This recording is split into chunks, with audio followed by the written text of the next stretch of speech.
So Tehillim class we learn as apropos to life. That's it. But tomorrow morning at the end of Shachris, we're going to, as we do every day, we say a particular psalm for the day.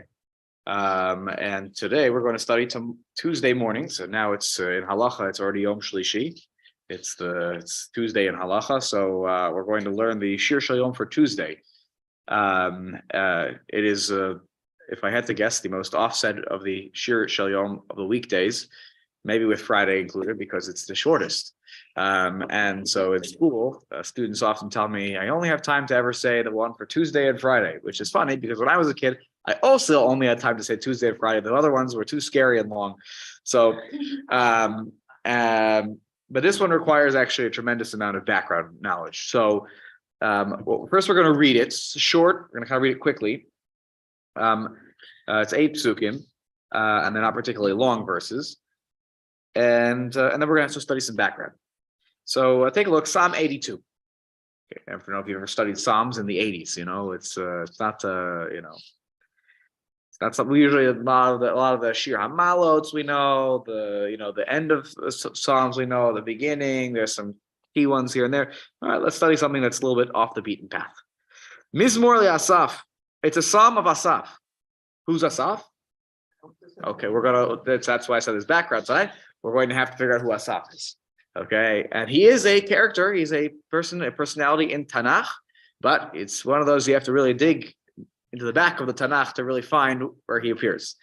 But he plays an important role, though a little bit in the background. Elokim nitzav be'adat kel. God stands in the Adat Kel. Adat Kel is the congregation of God, and they right here, the divine assembly. B'kerev Elokim yishpot. He b'kerev, in their midst of this congregation, of this community, Elokim yishpot. God judges. Okay.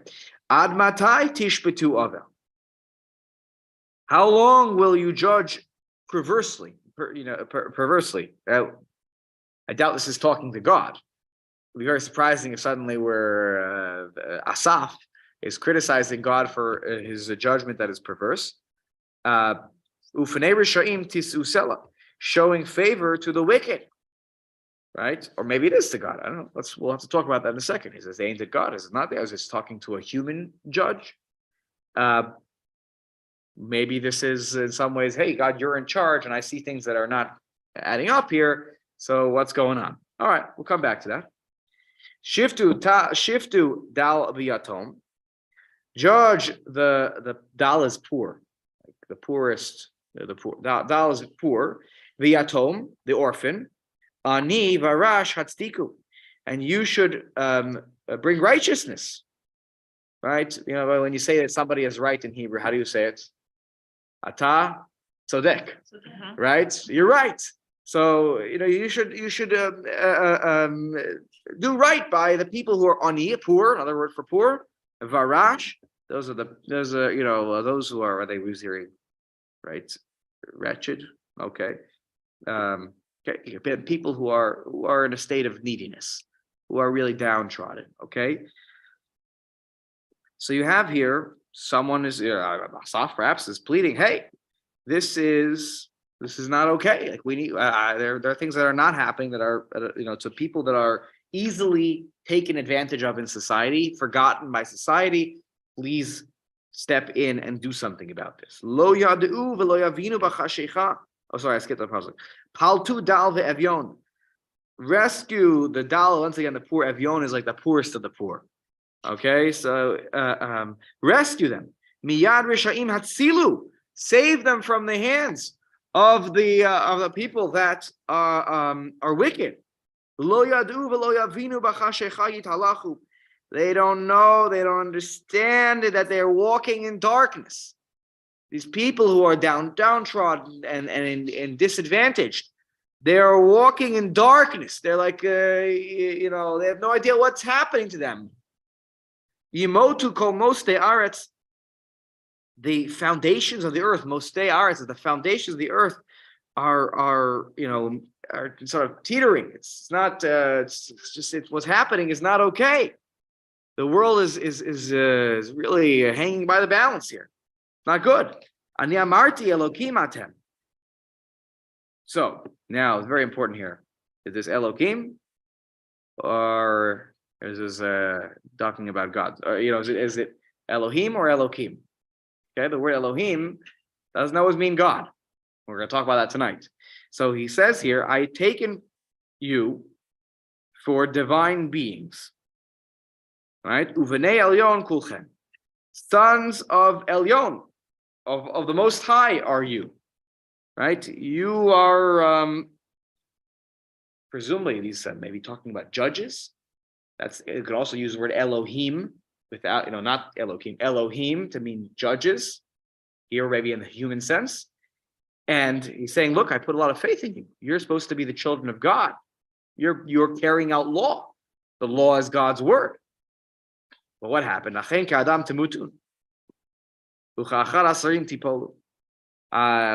you shall die as men do. You're nothing more special. You've shown to be nothing. You'll fall like any prince. You'll fall like any prince. Any ruler, at the end of the day, their reign comes to an end at some point. Kuma. Okay, now Elokim Shaftaha Aret. By the way, I apologize.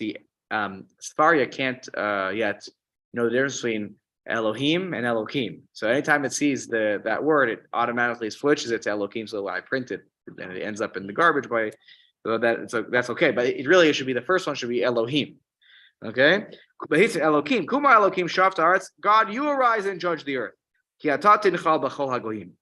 Because you are in possession of all the nations of the world. So somebody here, Asaph, presumably sees great injustice. It's very clear that the theme here is the judges of the earth are taking advantage of the people who are not able to stand up for themselves. They don't even realize they're being taken advantage of. They're walking in the darkness. They don't know what's happening. And God, at the end, this person, Asaph perhaps, is saying, these people who are supposed to represent God are not. They're nothing special. They're going to die like anybody else. They're supposed to be uvnei elyon kulchem.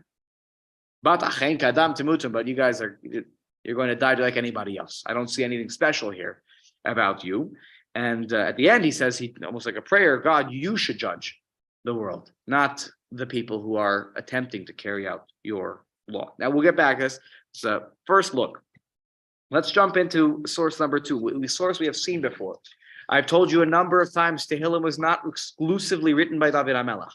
If you think I'm a heretic, then you should call all of Jewish tradition, this is in the Gemara. I'm not saying anything that is crazy. Okay, if I were saying something that was controversial, I'd tell you, I'd own it. I'm not saying anything controversial. The Gemara Bava Batra 14b, Yudal on Bet, talks about who wrote the different books of Tanakh. And when you go and you're going to turn the page here if you're using the Hebrew, you're going to turn the page for a second. So we're going to pick up in the middle here. Oh no, sorry. To the very bottom of the first page. I'm sorry. 4 lines from the beginning of the source. I'm sorry, it's on the first page. David Katav Sefer Tehillim. David wrote the book of Psalms. Al Yidei Asara Zikanim, with the help of 10 elders. Who were they? Al Yidei Adam Arishon. Adam, first man. Al Yidei Malki Tzedek. Malki Tzedek was the king of Shalem. He appears in the story with Avraham Avinu. He's the one who praises Avraham Avinu after Avraham wins the war. One of the kings that does that. Al Yidei Avraham. Avraham contributed to Sefer Tehillim. Al Yidei Moshe, turn the page, considers contributed to Tehillim. Al Yidei Haman, that's not Haman. Haman, we're going to meet him today also. Haman is a character, a very, very minor character in the Bible. Okay? Okay, Al Yidei Yedutun. Yedutun, okay, another name. Al Yidei Asaph. Here's Asaph. He contributes to Tehillim. Al Yidei Shlosha b'nei Korach. And 3 of Korach's sons. Okay? So, by the way, we say on every Rosh Hashanah, right before we blow the shofar, Lam Natseach, Livnei Korach Mizmor. Right? So the Bnei Korach also contribute, according to our tradition, to the book of Tehillim. We can't explore all of them tonight. We're really going to focus on Asaph. But in order to really appreciate Asaph, we have to get some stories here under our belt. So let's turn to Shmuel Aleph, the first book of Samuel. And we're going to look at the 16th chapter for a moment here. When we think about David HaMelech, it's very important to understand that David HaMelech, we know him as a great king. We know him as a mighty warrior, someone who brought the centrality of the Jewish people to Jerusalem. But we also know this, but we don't focus on it a lot. What else is there about David that made him a unique person that helped him gain some fame at the beginning of his life? Take a look at source number 3. Vayomer Avdei Shaul Elav, before David is king, Shaul is king, King Saul. He says, Shaul at this time says to his courtiers, he says to his servants, he says, an evil spirit, his servants say to him, something's wrong with you, Shaul. You have seemingly this an evil spirit that is really troubling you. Some of the stories about Shaul, he had some troubling spirits. Okay? Yomarna Adonenu Abadecha lefanecha. They say to Shaul, let our Lord give the order and we'll go and Yivakshu ish yodeh min again bakinor. We're going to go find somebody who knows how to play the kinor. The kinor being the lyre. Okay? Look, right now, whenever you have this spirit that's troubling you, this person, v'nigein biado, they'll play some music for you. Ve'tovlach, and it'll be good. It'll calm you down. Okay, so it's not crazy. Ad hayom hazeh, music is very relaxing. Some people find music, imagine, soft music. It can calm us down. Nothing crazy here. So they're trying to help Shaul. Vayomer Shaul says to his servants, fine, Re'una li ish meitiv l'nagem, someone who's good. Find me not just anything. Find me, I want a Beethoven, a Mozart. Like, get me the best. Okay? And then bring him to me. So one of the servants spoke up. They're talking, they're bantering some ideas. Who could be an excellent person to fill this role of a tremendous musician? Right? We're talking about for the king. You don't want just a kid who had the 6 lessons and he's working on it, but you want the best.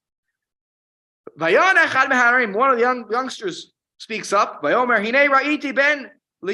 saw this guy, the son of Jesse, the son of Yishai, David ben Yishai.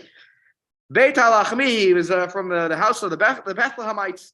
Yodan again. He's an excellent musician. He knows how to play. V'gibor chayil. By the way, he's mighty. He's a strong man of war. Unevon davar v'ish toar. He speaks nicely. He's handsome. He's really selling this guy, right? And most importantly, v'Hashem imo. And David, God was with him. Again, David's a young man now. He's not yet the guy who killed Goliath. So David HaMelech's early fame comes about because of his ability as a musician. Play with that. He rises to some level of fame, becomes the king's musician, or at least he's at this point in the story, he's at least bantered about that. He's really great. We should bring him in for an interview. So this is David HaMelech. He's a musician, which shouldn't surprise us. He was also good with words, right?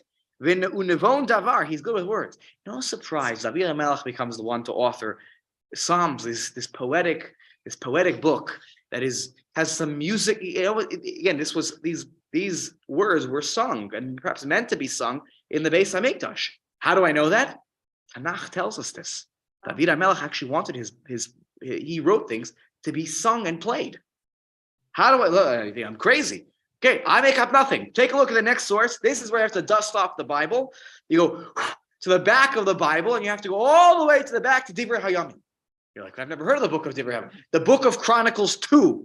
Okay, it's at the very end of many Tanakhs is the book of Chronicles, and this is the second book of Chronicles. Okay, chapter 29. So then I have to go towards you're going far into the second book of Chronicles. I admit I have not made it through the book of Chronicles. Okay, first or second. What do we find here? Okay, this is a little bit long, but what I'm going to do is I'm going to read it in English, just for the sake of speed here. But at points I'll go to the Hebrew just so that you hear certain words and phrases. So, and all the utensils that King Ahaz, now Ahaz was the king, he was a evil king, we know from the book of Malachim. He did not follow in the ways of God. He is the king who precedes Chizkiyahu, who does try to follow in the ways of God and bring the Jewish people back from idolatry and back towards, service of God in the way that was meant to be. So, in all the utensils that King Ahaz had befouled during his reign when he trespassed, we have made ready and sanctified. They are standing in front of the altar of the Lord. King Chizkiyahu, and this is already in King Chizkiyahu's time. King Chizkiyahu rose early, gathered the officers of the city, and went up to the house of the Lord, to the Beit HaMikdash. They brought 7 bulls, 7 rams, 7 lambs, 7 he-goats, and as a sin offering for the kingdom, for all the schmutz that they had been engaged in the previous administration. He ordered the Aaronite priests to offer them on the altar of the Lord. So Aaron, get the Kohanim back to working, they're doing their thing. The cattle were slaughtered, and the priests received the blood and dashed it against the altar, all things that are mentioned in the Torah that you're supposed to do when you do sacrifices. The rams were slaughtered, and the blood was dashed against the altar. The lambs were slaughtered, and the blood was dashed against the altar. The he-goats for the sin offering were presented to the king and the congregation, who laid their hands upon them, right? The Kohanim toward the Kabbalah sins would put their hands on the goats. Okay. The priests slaughtered them and performed the purgation rites with the blood against the altar to expiate for all Israel. That means to get them to be forgiven for their sins. For the king had designated the burnt offering and the sin offering to be for all Israel. Now, verse 25. He stationed the Levites in the house of the Lord with cymbals and harps and lyres. David HaMelech's, right? Kinor. Okay. As David and Gad, the king's seer, and Natan the prophet, Natan was the prophet during the time of David HaMelech, had ordained. For the ordinance was by the Lord through his prophets, that there was supposed to be music accompanying that David HaMelech set into motion. Yes, the prophet Natan was helpful with this too, as well as Gad. So this is something that was a mitzvah. If you look in the Hebrew, Kiviyat Hashem HaMitzvah. This is something they were commanded to do as part of the rituals of sacrificing. Verse 26, when the Levites were in place with the instruments of David. So they have these instruments from the time of David HaMelech. Right? If you look at the Hebrew, David, they had the instruments of David. And the priests with their trumpets. So verse 27, Chizkiyahu gave the order to offer the burnt offering on the altar. When the burnt offering began, the song of the Lord and the trumpets began also, together with the instruments of King David of Israel. So these are either from the time, I don't know if he made them or he used them, but these musical instruments were attributed to David HaMelech, the ones that were played during the rituals of the Korbanot. All the congregation prostrated themselves. The song was sung and the trumpets were blown. All this until the end of the burnt offering, until it was completely burnt. They were playing music. When the offering was finished, the king and all those who were there knelt and prostrated themselves. King Chizkiyahu and the officers ordered the Levites to praise the Lord. Here comes the very. I'm going to do this in Hebrew. Pasuk Lamed. Vayomer Yechizkiyahu HaMelech v'asarim la'levim. The king and the officers told the Levim, Lehalel laHashem, to praise Hashem, b'divrei David ve'asaf hachozeh, using the words of David, use the words that David HaMelech gave you, and Asaph, who was the seer. He was I don't know, that was his nickname. I don't know, he was a chozeh. We have other people in history where the chozeh milublin, the seer, the visionary. I don't know if he had like visions, or he was visionary. They praised rapturously, and they bowed and they prostrated themselves. So you see here, David and Asaph seem to have written words together. We'll see in a moment that they were contemporaries and perhaps BFFs. Okay, so I think they had BFFs back then. They might. They maybe. It probably wouldn't have been in English though. Maybe in Hebrew. Yes. So they use the words of David and Asaph. So they obviously had, and this is Chizkiah. David HaMelech is long gone, and they have the words of David and Asaph. One can't help but think that they're holding in their hands already the book of Tehillim. It doesn't say that explicitly here, but they have these writings that they're supposed to sing at this time from David and Asaph. Okay, take a look at source number 5. David deserves the title of the greatest, king for successfully modeling the Jewish concept of a king, one who was fearless and political. This is again from Rabbi Avi Valma, by the way, in his essay about this chapter of Tehillim. One who was fearless and political, but entirely human, and walked amongst his people, who was extremely religious, who, though vulnerable to his desires and susceptible to sin, at the same time possessed the capacity to repent, one of his greatest qualities. One who never lost sight of his prophets, his seers, and his God as he composed, prayed, praised, sang, and danced before God all through his life. For this reason, the Psalter is his. I mean, he's known as the guy who authored Psalms. He was a musical. He was a writer. Aside from all the other things we always associate with David HaMelech, he was a writer and a musician as well. Pretty cool to think about, right? David HaMelech was not just a military man.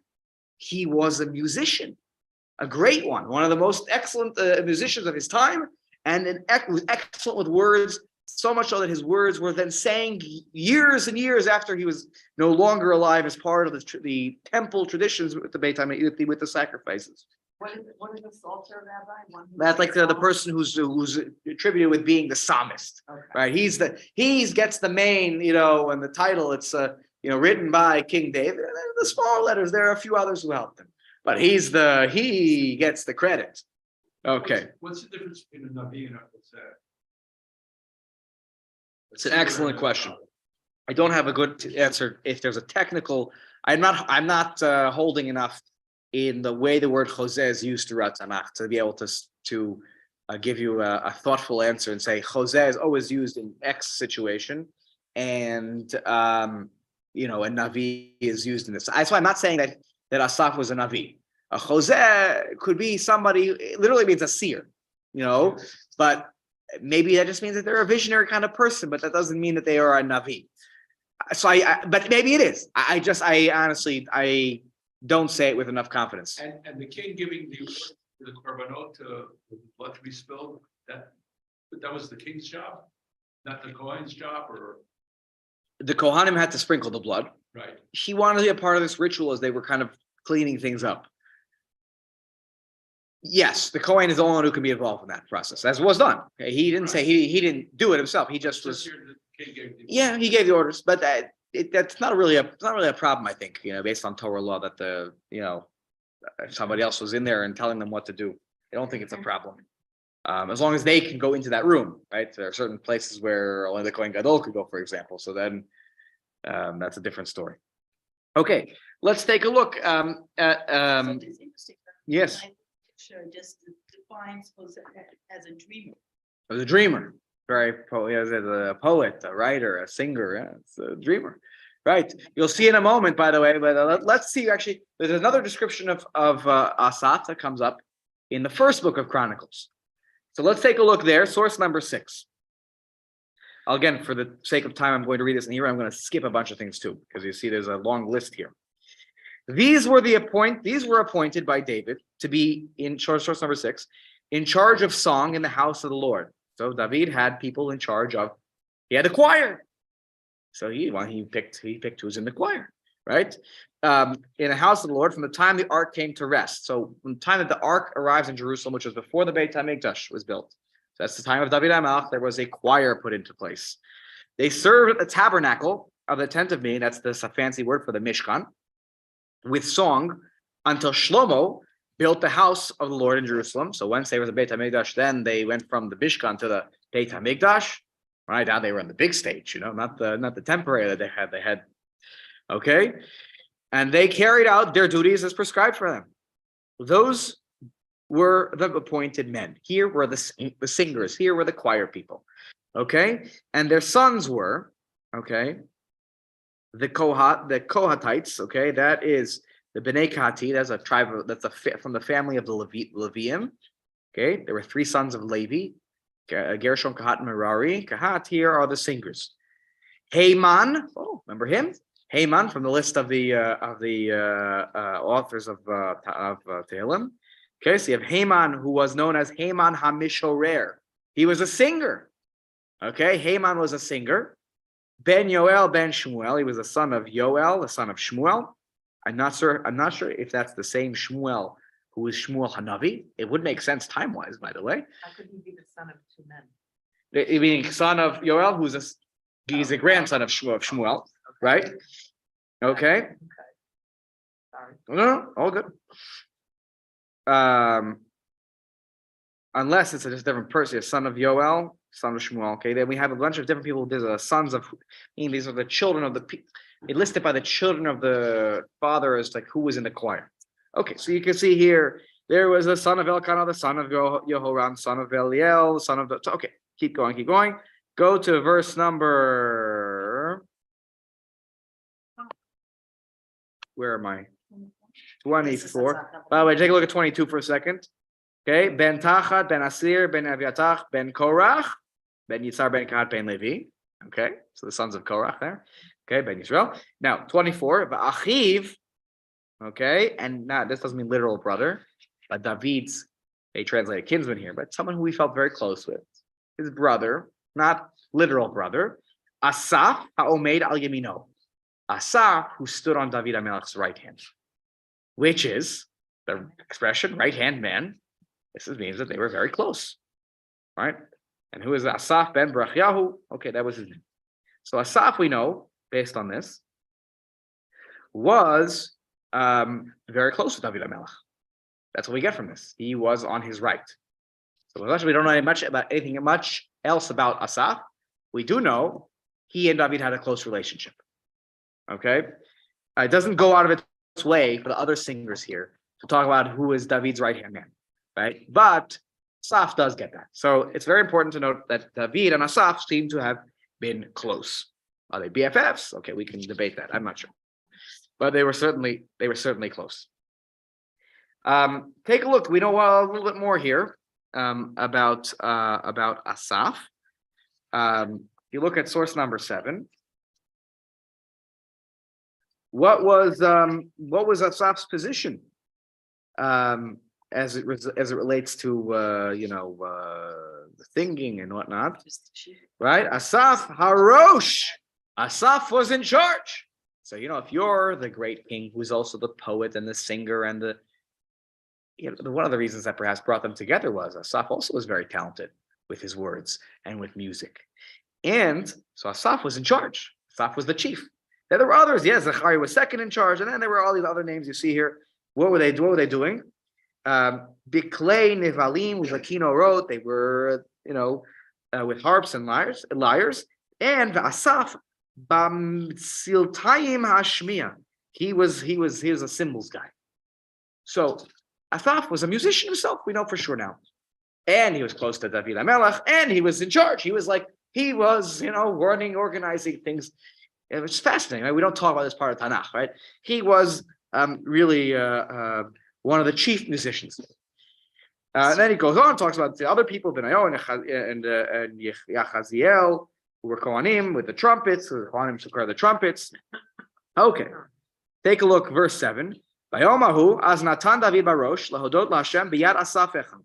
Then on that day, David first commissioned Asaph and his kinsmen to give praise to God. This is one of the coolest parts I've ever noticed about Tanakh. What were the words he wrote here? He tells him. He says, Asaph, here's what I want you to say in front of God. Hodu laHashem kiru b'shmo hadio ba'amim alilotav shiru lo zam lo sicho v'chol neflotav yitalu b'shem kocho yismach lev makshei Hashem. Okay, I'm going to do it on my phone. I can pull it up here on my phone. You go to Tehillim. Hold on here. If you go to Tehillim, where is it? I'll make sure that I get this right. I don't mislead you. Certainly, it's included in our davening every day. Tanakh. Right, these are words. Oops, sorry. Psalm 105. Okay, I'm not making this up. This is from the book of Chronicles, Psalm 105. Hodu Hashem kiru b'shmo hadia ba'amim alilotav. Sounds familiar? Shir lo zamar lo sicha b'chol niflotav. Hitalu b'shem kodsho yismach lev makshe Hashem. It continues, by the way. I didn't even copy the whole thing here. This is Psalm 105. It's in Chronicles. David HaMelech tells Asaph, I want you to sing this song, right? Psalm 105, right here, embedded into the text of the Hayamim. So you have here the idea that the Tehillim are undoubtedly, if you ever questioned, like, oh, the Tehillim was a really David. Here you go. What David commanded this? Natan, and what happened here? Read the words very carefully. Bayomahu, verse 7. As Natan, what does Natan mean? Give. David, Barosh lehodot laHashem biyad Asaph. On that day, he gave, Barosh at the beginning to praise Hashem in the hands of Asaph. Perhaps it sounds here like he gave him here. Here's the text. I want you to sing this. This is what the choir is going to sing today. Right? It almost sounds like he gave him some of the gave him the text. Right? So you have here a very very cool thing. Right? This idea that Tehillim is here embedded, one of the paragraphs of Tehillim embedded into another book of Tanakh. Okay? Very cool. Lastly, the book of Ezra, source number 8. The Navi Ezra, who was the prophet in the time, was the leader of the Jewish people at the time of the second Beit HaMikdash, as the Jews were coming back from Babylonia to Israel. And he talks about who are the people. There's a big list of who are the families that came back to Israel. Not everyone came back, by the way. Many stayed in Babylonia. They got used to life there, and they didn't come back. Some left and went to Israel, and included in the list, HaMishorerim, the singers, Bnei Asaph, who were the children of the family of Asaph. I mean, there was a long tradition in the family of Asaph. This is many years later, right? Asaph lives before the first Beit HaMikdash is built. This is already before the second Beit HaMikdash. The dream is being played out to build it. So the children of Asaph, 128 in the family of Asaph, all make Aliyah, and they're known as the family of the singers. Okay, HaMishorerim. So we have here if you go through Tanakh and you find Asaph, you realize Asaph, very tight with David, definitely involved in music, singing, and not surprising that he may have actually helped David HaMelech in some of the Psalms and Tehillim. So that brings us to source number 9. Now we can really start learning tonight. Don't worry, there's not much left. Okay. Take a look. Source 9. This is Asaph, he sang. He composed, and he helped organize the Shirei David, the songs of David. Most importantly, he was a close contemporary and perhaps a lifelong friend of the king. Okay, this is what we've learned from our study, and Rabbi Amel here summarizing that very succinctly. Source number 10. It is clear. Now let's analyze the Psalm that we started with tonight. It is clear from the Milah Mancha, the guiding word, right? The word that comes up a lot in the Psalm itself. So the theme of the Psalm, Psalm 82, is judgment. All right. If you go back and you look at that, that's the favorite shorish of this Psalm. Yishpot, Tishpetu, Shiftu. Where else does that appear here? Shafta. Right. That's the word here that's standing out. All right. The root appears 4 times in different forms. He points out. One of the fundamental principles that guides our society, that guides our society is the development of a justice system. Okay, I think we can all agree on that. You're seeing it play out a little bit in Israel right now with the questions about the justice system, right? The justice system is something that, it means a lot to people because it's what holds society accountable. And a system that works makes for a strong country, strong nation, and systems of justice that fall short of that, those countries may be filled with challenges and problems because the justice system doesn't work in a way that provides equity and fairness and whatever is necessary to make it a good justice system. What was that? Yeah, sometimes even in the great countries we have issues. Yeah, that's okay. Look, justice system is hard to really make in an excellent way. We can all come up with great theories of it, and this is something, in fact, he points out here, is a positive commandment. Not only for the Jewish people. Did you know this? There are 7 Noahide laws. You know, one of them is, but for all peoples who believe in the Creator, in God the Creator, there's a mitzvah amongst all human beings to create systems of justice. That's one of the 7 Noahide laws. Thus, it should be a universal ideal to set up communal courts of justice all over the world in which judgment is carried out by wise, honest, and God-fearing men. Take a look at Mishnah Torah, Rambam's Mishnah Torah at source 11. This is of the laws of Kings and Wars 9:14, chapter 9. This is about the Noahide laws. How must the Noahides fulfill the commandment to establish laws and courts?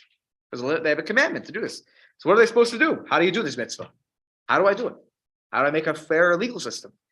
So they are obligated to set up judges, turn the page, and magistrates in every major city to render judgment concerning these 6 mitzvot, the other 6 Noahide laws, okay, and to admonish the people regarding their observance. They're supposed to hold people accountable. A Noahide who transgresses these 7 commandments, okay, fine, okay, there's what the punishments are, fine. Not our topic right now, but you see here, one of the Noahide laws is to set up a system of justice. Wherever there's a city, wherever there's a province, there needs to be a judicial system. If they don't, it's a big problem. They're violating one of the 7 commandments. Baruch Hashem, right? Even if it's not a perfect system, attempts at trying to always make a more perfect union, to borrow the phrase from someone famous, that's okay. Take a look at source number 12. In this psalm, now let's get to the meat and potatoes of this psalm. In this psalm, Asaph laments the state of the social justice system in his society. He's upset. For him, judges must be unyielding, impervious people who will not falter at the hands of bribes and evil. At the same time, they must judge with the wisdom of Solomon to penetrate into the minds of the people. Permit me, this is Rabbi Baumel asking for permission, to read the psalm again, this time adding interpretations. This is his take on it. Okay? A psalm for or by Asaph. Oh, how sad our system of justice has become, right? He's reading into these words here, right? The beginning talked about, right? First of all, like God is standing there and amongst the community, and amongst them, God should judge. Now, is that Elohim or Elohim? That's the question here, okay? If only God himself would take a place on this tribunal, for only God can withstand the biases, the bribery and such. If only Elohim came to judge amidst Elohim, small e, judges, right? That's what, and Nitzav Ba'adat Kel. First one is Elohim. God is standing amongst the community. B'kerev, and amongst them, Elohim Yishpot. Lowercase e, right? These judges are judging. And what are they doing? And he's screaming at them here. Ad matai tishmetu ovel. Enough with the perversion of justice. This is sick, right? If an Ereshayim Tisu Sela, they're showing favor to the wicked. Enough, right? Now, in case you don't, you don't buy what I said in terms of the word shofet.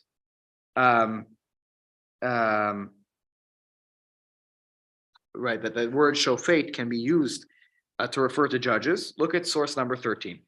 This is when God is in a moment. This is when Abraham is arguing with God about the destruction of Sodom. Okay, and he's arguing with him 50, 45, 40, 30, 20, 10. Okay. It says, far be it for you to do such a thing, God. To kill righteous with wicked. To treat the righteous just like wicked. Far be it from you. Hashofet kol haaretz lo yaseh mishpat.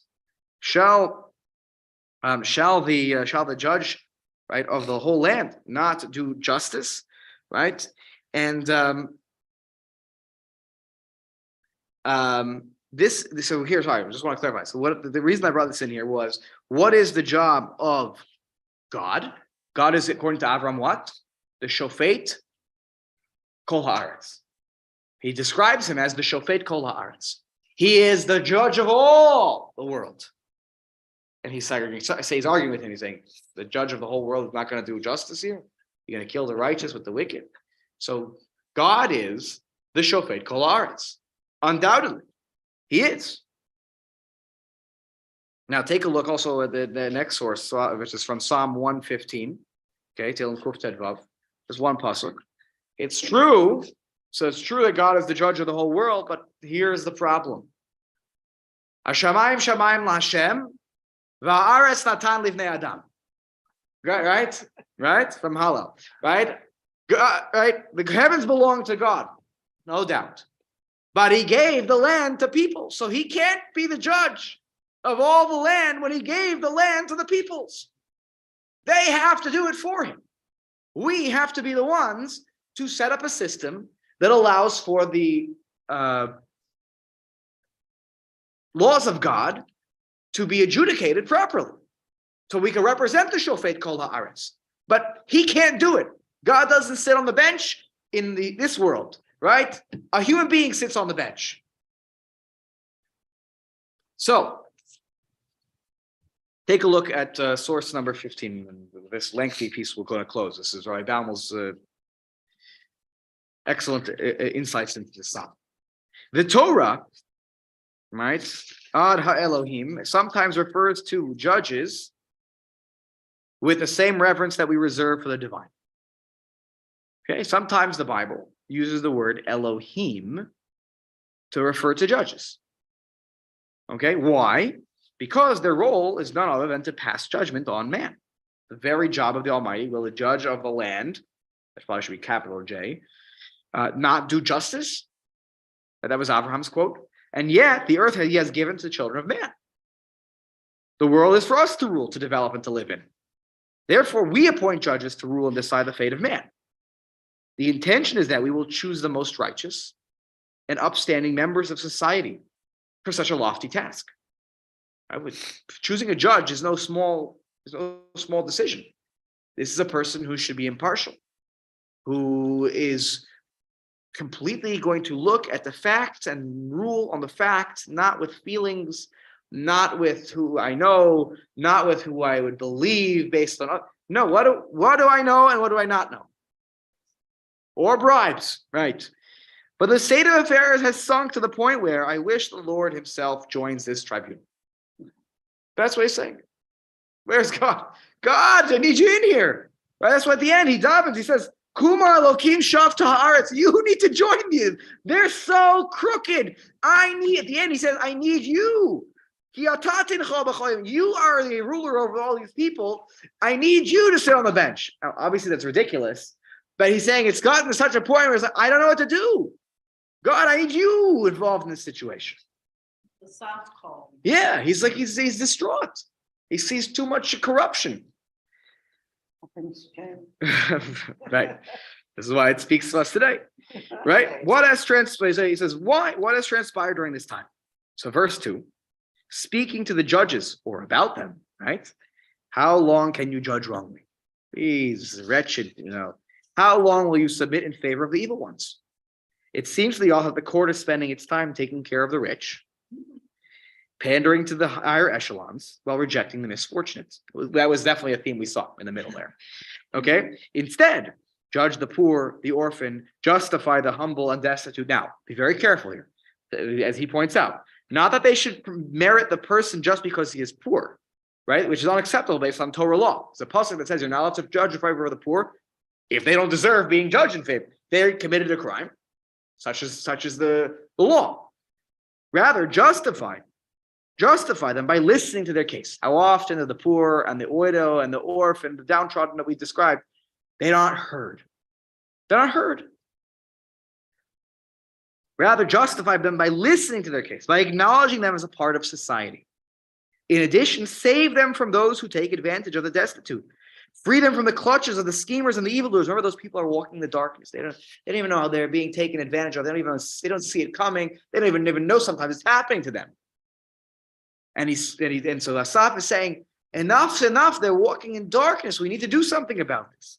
And yet, says the poet to himself, Nobody listens. They don't see. It is as if they are walking in darkness. Let their establishments dismantle. Maybe by the way, he's saying that the darkness here is referring to the judges, right? The leaders here. They're walking in darkness. They don't see anything that's happening. So I see what's happening. They don't see it. Said, let their establishments dismantle. Let them fall from within their impenetrable institutions. He said, remember, they're just going to die like anybody else. They're not doing anything that sort of gives them greater respect.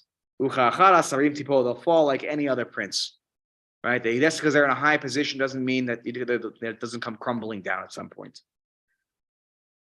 And he says here, I thought you were like Elokims. I thought you were like God, capital E, in the sense that you were supposed to dispense God's rules and God's law. I thought you could soar to the divine in your wisdom and your justice. Instead, you are like a mortal man. You shall die. Like a simple officer, you fall. Right? You are not acting as Elohim. Obviously, they're not gods. But you're not acting in the place of God in this world where you're supposed to dispense justice of God's laws. But rather, you are showing that you are not anything like Elohim.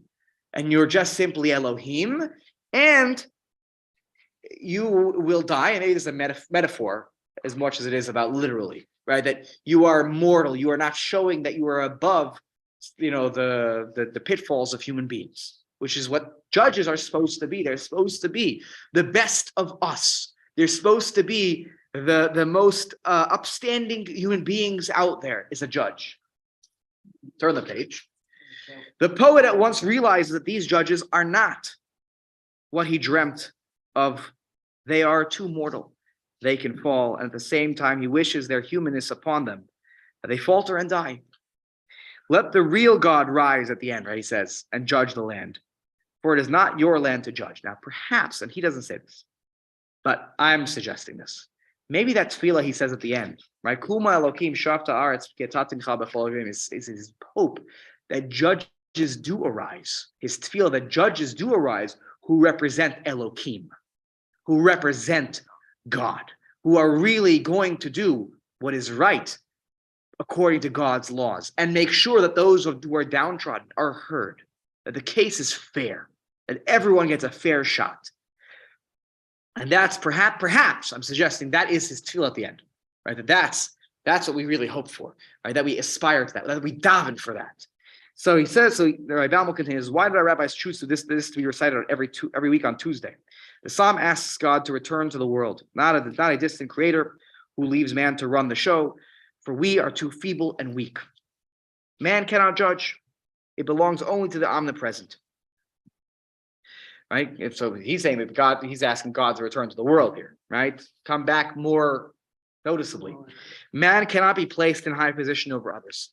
Perhaps is noticing here the nature of human beings, right? For his evil inclination is too great, and he can always be bought. It is a somber realization for the author who once had hoped for the fulfillment of the Torah's dreams that man aspired towards the divine, right? To rise up by partaking not only in creating the world, but in judging it and developing society. Sometimes society feels the urge to take matters into their own hands. Sometimes it sets up social norms and mores based on selfish considerations without looking for ideals and higher objectives. It is at times like these when we need a reminder of the great responsibility man has in living in this world of God. We are here to serve and guard, to control and develop, propagate and promulgate the message of God throughout the land, right?